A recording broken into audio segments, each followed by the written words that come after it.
human minds settle into fixed ways of looking at the world.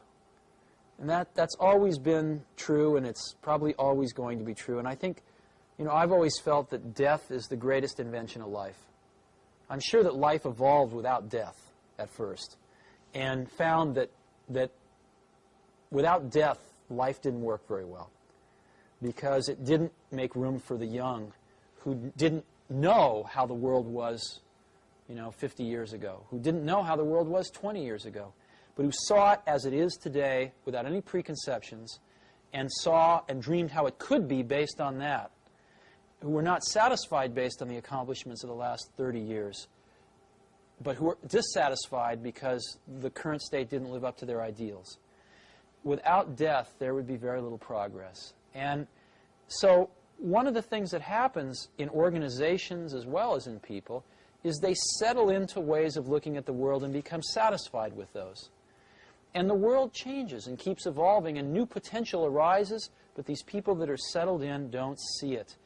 And that's what gives startup companies their greatest advantage, is the sedentary point of view of large companies. And in addition to that, large companies usually do not have very efficient communication paths from the people closest to some of these changes at the bottom of the company to the top of the company, which are the people making the big decisions. And so by the time, there may be people at the lower levels of these companies that see these changes coming, but by the time the word ripples up to the highest levels where they can do something about it, sometimes 10 years passes. And even in the case where part of the company does the right thing, at the lower levels, usually the upper levels screwed up somehow. I mean, IBM in the personal computer business was a good example of that. So I think as long as humans don't solve this human nature trait of sort of settling in to a worldview after a while, there will always be opportunity for young companies as well as young people to innovate. A lot of people come to me and they say, well, I want to be an entrepreneur. And I go, oh, that's great. What's your idea? And they go, well, I don't have one yet. And I say, well, I think you should go get a job as a busboy or something until you find something you're really passionate about, because it's a lot of work.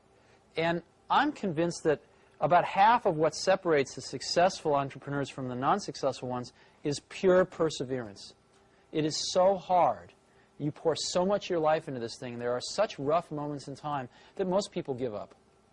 I don't blame them. I mean, it's really tough, and it consumes your life. I mean, if you've got a family and you're in the early days of a company, I can't imagine how one could do it. I'm sure it's been done, but it's rough. I mean, because it's pretty much an 18-hour-a-day job, 7 days a week for a while.